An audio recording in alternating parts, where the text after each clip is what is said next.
Monsieur le ministre de la Santé et de la Prévention, à nouveau bienvenue. Et on aura plaisir à vous écouter dans quelques instants. Monsieur le président de la Fondation, cher Maurice, le délégué général, il est reparti, et Jacques H. Ah non, il est là. Philippe de Normandie, je crois qu'il était déjà reparti quelque part. Les équipes qui accompagnent, donc, notamment le binôme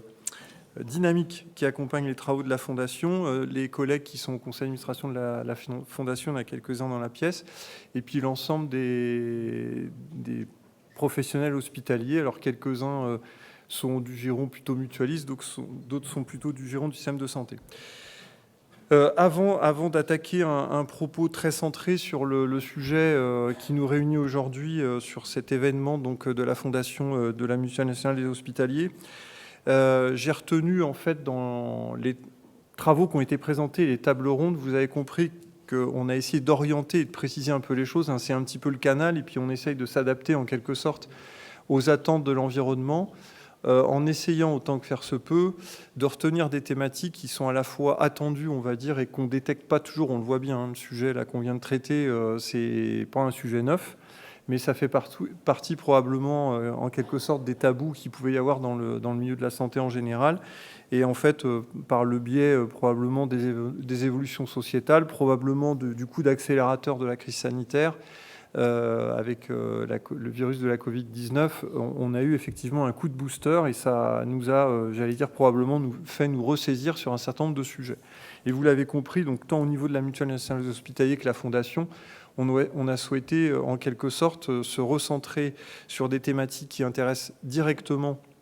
alors, soit des soignants qui ont besoin d'être accompagnés dans leur rôle spécifique, d'où l'intérêt du premier sujet qui a fait l'objet de la première table ronde, et puis le deuxième sujet qui nous tient tout aussi à cœur par rapport, forcément, vous l'avez compris, à notre rôle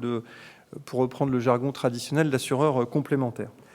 Moi, ce que je retiens aussi et ce que je souhaitais souligner, c'est que on le voit à chaque fois, il y a bien la logique de faire équipe et en quelque sorte de faire ensemble. Alors c'est une des difficultés souvent dans le milieu de la santé, et notamment parce que historiquement, on le sait, c'est centré en pratique sur le colloque singulier entre le docteur et le patient. Et on voit que de plus en plus, forcément, on a les limites de cet exercice, et que pour une grande partie de la population, le colloque singulier, il ne marche pas parce que tout simplement, les gens ne viennent pas dans le colloque singulier. Donc effectivement, il faut démultiplier des forces et des compétences et les rassembler autour forcément de celui ou celle qui est censé implémenter, qui est a priori plutôt un médecin, mais qui a besoin dans une forme d'interaction des autres professionnels. J'ai retenu... Ça n'a pas nécessairement, mais c'est un de mes défauts, de faire parfois des digressions pour tenter d'être pédagogique. Je ne sais pas si je réussirai, mais j'ai retenu ce que j'ai constaté, enfin relevé comme vous, et qui était un peu marquant dans les dernières 48 heures, et puis une autre lecture que j'ai eu le temps entre deux dans la journée de faire, qui m'a aussi marqué et qui montre l'évolution en quelque sorte et la manière dont on doit prendre en compte d'une certaine façon le lien qu'on a entre les professionnels de santé, entre les métiers, et la nécessité de toujours raisonner en pluridisciplinaire. Il y a toujours plein d'événements toute la journée, c'est le festival, j'allais dire, du monde médiatique dans lequel on est. Mais quand on voit effectivement ce qui s'est passé pendant ce week-end à Marseille, la démonstration est flagrante. On parlait tout à l'heure des militaires, les marins-pompiers de Marseille, ce sont des militaires. Et j'ai vu tout à l'heure un message sur les réseaux sociaux de mon collègue et ami directeur général de la paix de Marseille, qui témoignait de la mobilisation de tout un tas de compétences et de tout un tas d'institutions, malheureusement à travers ces immeubles qui se sont écroulés, et les victimes qui sont décédées ou qu'on recherche encore. Et on voit tout de suite, c'est le parfait exemple, et c'est souvent quand il y a des chocs et qu'on les regarde et ça nous percute un peu, qu'on se ressaisit en quelque sorte, et on voit bien qu'on ne va pas résoudre tous les problèmes tout seul dans le système de santé, et qu'il faut se mettre, j'allais dire, tous ensemble, et donc justement dans une logique véritablement de faire équipe. Il y a un deuxième exemple qui peut-être que certains l'ont lu. Il y a une publication ce midi dans un journal dont on disait qu'il était le quotidien paraissant le soir, mais maintenant c'est toute la journée, journal Le Monde, sur une expérience. Alors ça m'a marqué à plus d'un titre, cette lecture, qui était le rapprochement en fait entre le monde du sport de haut niveau et les chirurgiens. Et avec la question de la performance, alors on n'est pas tout à fait dans notre domaine, mais de la question de la performance des chirurgiens, sachant qu'on est bien d'accord, il y en a dans la pièce, normalement, en particulier dans un bloc opératoire,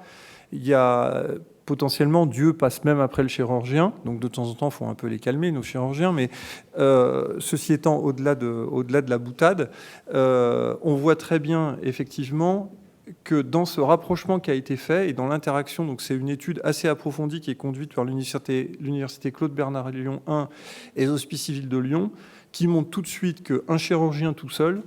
dans plein de situations, il peut se retrouver en échec, déjà, pour lui-même, et il peut nuire en quelque sorte à la prise en charge du patient s'il n'a pas nécessairement les bonnes réactions. Et c'est pas toujours facile parce que la fatigue aidant, les problèmes personnels, etc. On rejoint les questions de santé, effectivement, du bien-être au travail, de la qualité de vie au travail. Et là, tout de suite, ressort de cette étude le parallèle avec les sportifs de haut niveau, puisque en particulier, ils ont été chercher des sportifs qui sont dans des sports strictement individuels. Et ça peut paraître étonnant. Et en particulier, bon, sans les citer, vous lirez cet article pour ceux qui ne l'ont pas lu, ils vont chercher une nageuse de très haut niveau en natation. La natation, c'est quand même s'il y a des équipes, beaucoup un sport individuel. Et ils vont chercher un perchiste. Et donc là, c'est la même chose, c'est quand même une performance assez individuelle. Et en fait, ils viennent témoigner avec les chirurgiens que si autour d'eux, il n'y a pas des équipes, s'il n'y a pas des multi-compétences autour d'eux, en fait, ils n'arriveront jamais à atteindre le bon niveau de performance. Et donc, ces deux exemples, là, qui sont des sujets, alors à la fois de fond avec une étude scientifique qui est publiée dans un journal, entre guillemets, de qualité, mais néanmoins grand public, et de vulgarisation, mais c'est un très bon article. Et puis, cette affaire-là, qui était un peu marquante avec les images qu'on voyait à la télé de Marseille et les interactions de tout un tas de métiers, y compris qui intervenaient en complémentarité, qui se protégeaient les uns les autres dans leur action. Je pense que c'est extrêmement important de revenir tout à fait à la nécessité, dans une société qui évolue beaucoup autour de l'individu, de revenir finalement sur le fait que probablement, même si j'enfonce une porte ouverte, à travers ces exemples, l'individu s'en sortira que parce qu'à un moment, il va avoir des réflexes de revenir en collectif. Et donc, effectivement, pour ce qui concerne l'approche que nous avons à la Mutuelle nationale des hospitaliers, au-delà de nos activités, j'allais dire, historiques et traditionnelles d'assureurs complémentaires en santé et en prévoyance, ou dans des activités de service, on porte une ambition qui est de jouer un rôle, en quelque sorte, à la place qui est la nôtre. Il y a bien d'autres institutions, évidemment, qui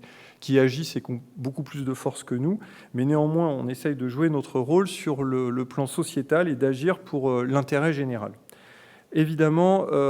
nous sommes dans une structure, donc la Mutuelle nationale des hospitaliers, les entreprises qui sont adossées, avec véritablement une implication dans le giron de l'économie sociale et solidaire. Et on voit effectivement immédiatement un des éléments, c'est qu'on ne cherche pas nécessairement, évidemment, ou par construction, à avoir des résultats, j'allais dire, qui soient profitables au sens, entre guillemets, capitalistique du terme, mais de pouvoir réinvestir, on va dire, dans notre environnement de manière à pouvoir le faire évoluer de manière positive. Cette ambition, elle n'est pas déclamative, elle s'opère par la preuve et par l'action. Et parmi ces actions, effectivement, nous avons donc créé la fondation qui nous intéresse encore plus ce soir, en 2018, avec un exemple assez frappant, qui est donc celui qui a été, je pense, très bien présenté. Je remercie véritablement les personnes qui sont intervenues dans la table ronde sur la médiation, parce que ça permettait véritablement de simplifier les choses et de les rendre beaucoup plus compréhensibles. Et je vous remercie tout à fait des propos que vous avez tenus et de l'exercice de pédagogie que vous avez réalisé. Et on essaye effectivement nous-mêmes de répercuter un certain nombre de ces approches auprès de nos adhérents, puisqu'on couvre beaucoup de professionnels hospitaliers. Et vous l'avez compris, l'un des sujets qui nous préoccupe, c'est d'une certaine manière la résistance ou peut-être plutôt l'hésitation qu'il y a pour une partie des professionnels en fait, du système de santé à se préoccuper de leur propre santé. Donc il faut qu'on arrive à participer à briser ce tabou. À travers la médiation d'abord, donc évidemment, vous l'avez compris, la Fondation participe à remettre des personnes éloignées du soin dans un parcours de santé. Donc ça, je pense que c'est très clair. Et notamment les personnes que les politiques publiques n'arrivent pas toujours à toucher. Et les politiques publiques sont très larges, puisque l'État agit, l'assurance maladie, les collectivités locales en particulier. Et on essaye de jouer un rôle en quelque sorte d'acteur, ou de soutenir plus exactement des acteurs qui sont, pour reprendre une expression qu'on utilise de plus en plus, un peu les acteurs du dernier kilomètre, qui vont véritablement aller chercher les populations qui sont les plus éloignées du système de santé. et donc dans une véritable logique de complément des pouvoirs publics et de soutien aux professionnels qui sont directement impliqués. À travers la question de la recherche sur la santé des professionnels de santé, nous essayons d'agir dans une situation qui est dégradée en offrant à l'ensemble des parties prenantes du système de santé des informations claires et partagées pour agir sur les bons déterminants, car cela n'est pas un secret. Un professionnel de santé en bonne santé, comme on l'a déjà dit, mais il faut le marteler, est un professionnel qui demain soignera mieux ses patients. C'est un peu comme mon exemple dans un sens beaucoup plus positif de la question de la performance des chirurgiens. Et vous le voyez, l'action de notre fondation porte une attention véritablement humaniste aux enjeux de santé pour prendre soin de l'humain dans la santé.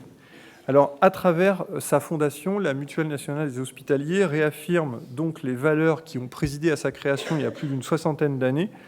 et à la pérennisation de son ADN humaniste, ancré dans le système de santé au cœur de l'engagement des professionnels qui sont directement concernés. Et c'est pourquoi, donc, vous l'avez compris, alors on a décalé l'événement et on a quand même lancé le changement de nom de la fondation, mais il faut quand même le dire ce soir de manière claire. On est heureux, effectivement, d'avoir organisé en quelque sorte la transition entre la fondation NES, qui est le groupe d'entreprises adossé à la Mutuelle nationale des hospitaliers, pour marquer encore plus l'attachement, j'allais dire, de la mutuelle à sa fondation, en la rebaptisant ou en la baptisant Fondation MNH, et en réaffirmant notre ambition et notre histoire commune, ainsi que la filiation, j'allais dire, en quelque sorte réciproque entre la mutuelle et sa fondation. Je précise, ça a été, j'ai entendu Maurice l'évoquer tout à l'heure, je précise que, ou peut-être d'ailleurs c'était Philippe, je précise que nous avons conservé un prix parmi les actions qu'on engage, au-delà de tous les soutiens, nous accordons, nous décernons un prix chaque année, et donc le prix de la Fondation restera nommé du nom de Dominique Beneteau, en hommage donc à cette... c'était un collègue pour moi, que j'ai connu quand j'étais jeune, ou plus jeune en tout cas, profondément humaniste, qui a participé à écrire l'histoire de la mutuelle dans une de ses phases de vie, et puis qui donc très légitimement, on va dire, a été consacré par le choix de notre Assemblée générale et notre conseil d'administration pour retrouver son nom dans la fondation, et donc désormais dans le prix qui va être porté par la fondation MNH. Je précise que ce prix, pour terminer, donc, sera décidé en fin d'année 2023, donc probablement à la fin de l'automne ou au tout début de l'hiver, et ce dernier va récompenser un hospitalier, ou une d'ailleurs hospitalière, quel que soit son métier, donc il n'y a pas de marqueur spécifique, un soignant, des gens du secteur social, administratif, technique, logistique, c'est très ouvert, avec un engagement exemplaire au sein ou hors de l'hôpital, donc on n'est pas hospitalo-centré, malgré, j'allais dire, le H de la MNH, et qui permet de tisser des liens humains dans le secteur de la santé et de favoriser la relation et la coopération entre les patients, les soignants et les proches. Et donc, vous l'aurez compris, là aussi, c'est bien de faire ensemble et de faire en équipe, ce qui est un des marqueurs que nous voulons promouvoir de plus en plus. Je vous remercie de votre attention et je vais céder la parole à monsieur le docteur François Braun, ministre de la Santé et de la Prévention, que je suis très heureux d'accueillir parmi nous.